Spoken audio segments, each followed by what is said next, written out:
ఉమ్మడి వరంగల్ జిల్లాలో ఆయన మాజీ ఎమ్మెల్యే కానీ వచ్చే పార్లమెంట్ ఎన్నికల బరిలో దింపేందుకు 3 పార్టీలు ప్రయత్నిస్తున్నాయి. ఆపరేషన్ ఆకర్ష్ పై 2 పార్టీలు దృష్టి పెట్టాయి. గత ఏడాది నవంబర్లో జరిగిన అసెంబ్లీ ఎన్నికల్లో ఆయన ఓడిపోయారు. ఆర్థిక బలంతో పాటు ప్రజలతో మంచి సంబంధాలు కూడా ఉన్నాయి. దీంతో ఆ నేతను తమ పార్టీలోకి ఆహ్వానించేందుకు ప్రధాన పక్షాలు ప్రయత్నిస్తున్నాయి. లోక్సభ సీటు ఆఫర్ చేస్తున్నాయి. ఇంతకీ ఎవరా నేత? ఆయనది ఏ పార్టీ? ఉన్న పార్టీలోనే కొనసాగుతారా లేక వేరే పార్టీల్లోకి వెళ్తారా? Was this interesting story?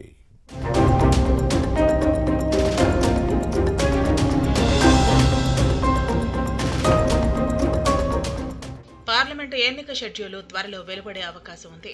పార్టీలన్నీ అభ్యర్థి ఎంపికపై దృష్టి పెట్టాయి. రాష్ట్రంలో హైదరాబాద్ తర్వాత వరంగల్ ప్రధాన నగరం.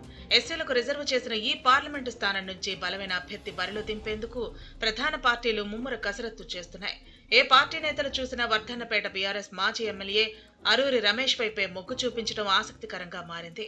గతంలో మంచి మెజార్టీతో గెలవడంతో పాటు అన్ని వర్గాలను కలుపుకొని పోయే మనస్తత్వమే ఇందుకు కారణం.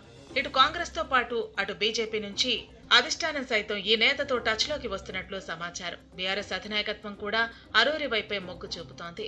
ఈ నేత ఎలాంటి నిర్ణయం తీసుకుంటారోనని క్యాడర్లో ఉత్కంఠ నెలకొంది. అరూరి అంశం ఇప్పుడు ఓరుగల్లు రాజకీయాల్లో చర్చనీయాంశంగా మారింది.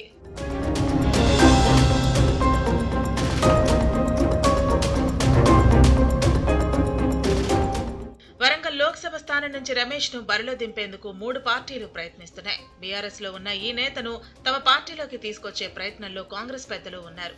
హస్తం పార్టీ టికెట్ కోసం పలువురు నేతలు పోటీ పడుతున్నా ఆర్థికంగా బలమైన రమేష్ ను ఆకర్షించేందుకు ప్రయత్నిస్తున్నారు. ఉమ్మడి వరంగల్ జిల్లాలోని అన్ని పార్టీల నాయకులతో పాటు ఎమ్మెల్యేలు, మంత్రులతో మంచి సంబంధాలు ఉన్నాయి. దీంతో ఈ నేతను తమ పార్టీ నుంచి పోటీ చేయిస్తే వరంగల్ లోక్సభ సీటును గెలుచుకోవచ్చని కాంగ్రెస్ భావిస్తోంది. పార్టీలోని పెద్ద తలకాయలు అరూరి రమేష్ తో టచ్ లోకి వచ్చినట్లు సమాచారం. కాంగ్రెస్ నుంచి మాజీ ఎంపీ సిరిసిల్ల రాజయ్య, వరంగల్ జిల్లా రిజిస్ట్రార్ హరికోట్ల రవి, దొమ్మాటి సాంబయ్య, మోత్కుపల్లి నరసింహులు, ఏఎస్పీ శోభన్ కుమార్ పేర్లు తెరపైకి వస్తున్నాయి. సిరిసిల్ల రాజయ్య గతంలో ఈ స్థానం నుంచి ప్రాతినిధ్యం వహించారు. అనంతరం జరిగిన పరిణామాలతో కొంతకాలం పార్టీ కార్యక్రమాలకు దూరంగా ఉన్నారు.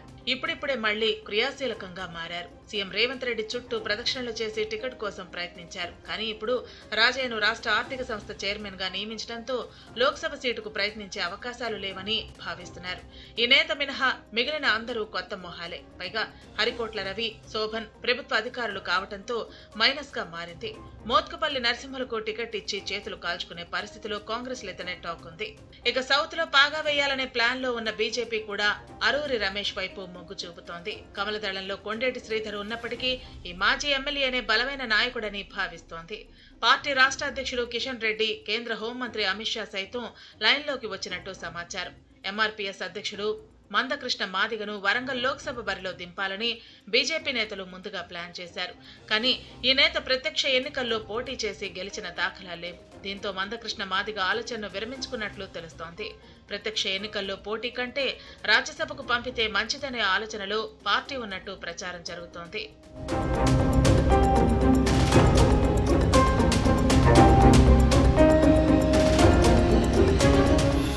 మరోవైపు అరూరి రమేష్ బీఆర్ఎస్ వరంగల్ జిల్లా అధ్యక్షుడిగా కొనసాగుతున్నారు. ఇక వరంగల్ ఎంపీ బీఆర్ఎస్ టికెట్ ను తన కుమార్తె కావ్యకు ఇప్పించుకునేందుకు స్టేషన్ ఘన్పూర్ ఎమ్మెల్యే కడియం శ్రీహరి ప్రయత్నిస్తున్నారు.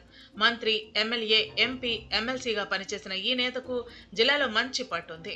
దీంతో తన కూతురికి టికెట్ ఇస్తే ఎంపీగా గెలిపించుకుంటారని అధిష్టానంపై ఒత్తిడి తీసుకొస్తున్నారట. అసెంబ్లీ ఎన్నికల్లో ఓడిపోయిన రమేష్ కి పార్లమెంటు టికెట్ ఎలా ఇస్తారని కడియం శ్రీహరి ప్రశ్నించినట్టు సమాచారం. ఈ నేపథ్యంలో అరూరి రమేష్ ఏ నిర్ణయం తీసుకుంటారో అనే అంశంపై ఉత్కంఠ క్యాడర్లో నెలకొంది.